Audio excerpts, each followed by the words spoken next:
pose this question because we're usually told, and I'm sure you've had this before, your network is your net worth. So I'm an individual in university, in campus, whether it's a TVET institution or so, and I'm looking left, right, and center. Is my desk mate my net worth? Is this my network? How exactly should I build powerful relationships that will help me transition into the job market? Thank you so much, Jesse. Now, when it comes to networking, networking is a whole dynamic, but it's sometimes looked at as much complicated, depending with your perspective. But when you look at networking, actually it's about relationship building.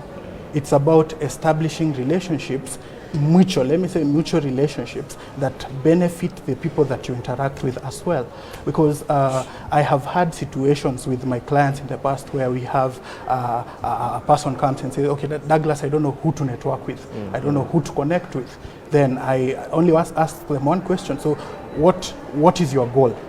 Then the question becomes, once they have answered what they seek to achieve, what their goals are, then you realize that they already begin to picture the kind of networks that they need to build relationships with. For instance, if you say you want to probably pursue law, yeah, and Nicholas mentioned so well, what kind of people do you want to seek mentorship from in terms of, they have gone ahead of you, they have been in the industry, for instance, and it really does not have to be individuals who are really on top. Yeah, or at the top.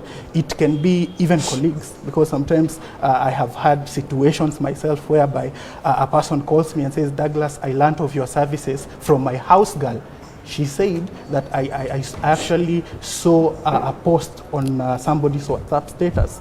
That is just somebody you would look at lowly sometimes. Yeah, so when you're looking at networking, it's really about creating meaningful and mutual respectful relationships with others. And in the process, it means you submit yourself to learning. You open your world to others.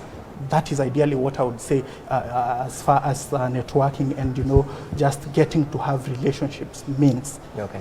Yes. Okay. And as you add up on that particular point, Victoria, many people might assume that networking translates to having friends in high places. Najua mtu fulani. So I'll easily be absorbed into this particular organization. Does this directly apply to what networking ideally means? And how do you expound your network? Yeah, thanks for that. It's not always all the time that if you know someone big in a company, that's a great network for you. Before I just come to that, I need to understand the psychology of an employer.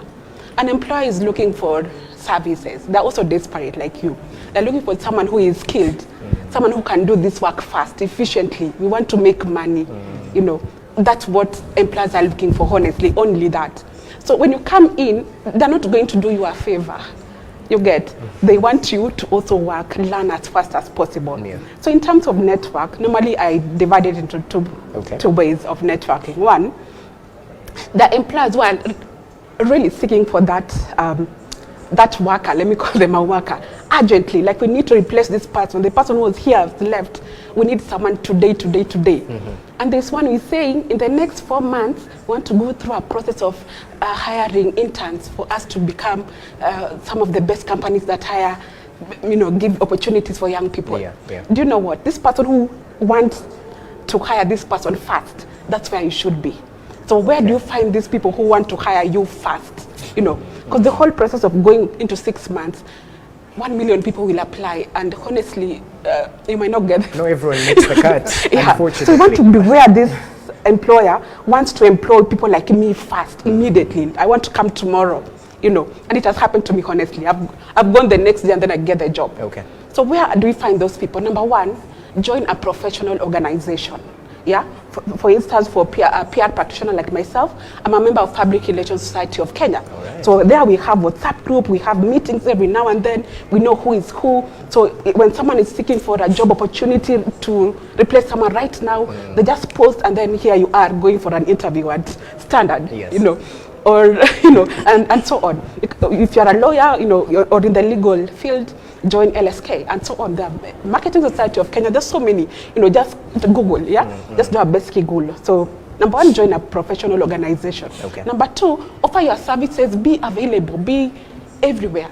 You know, like Standard honestly offers opportunities to write about your field, write about corona, what's happening in your field, how can PR solve the issue of, you know, the sun coming and it's so hot. We'll notice you. I've gotten a consultant just through writing opinion articles and be like, oh, you're Victoria, huh? I loved your article. Could you write one more on this field? Okay. And that's how you get more. You get yourself more and get yourself into the correct people, you know. So the issue of just going somewhere on because I know many people, you know, including me, have told people, you know what, go for a networking event, and then you're so scared you can't even stand in front of people, and then you go like, the sky is so blue, you know, you don't know what to do, and then you see someone like Nicholas, he's just so big, you can't talk, and then you just pick these cards.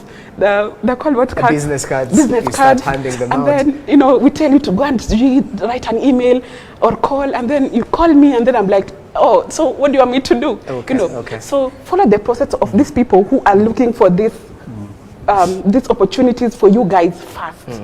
Yeah.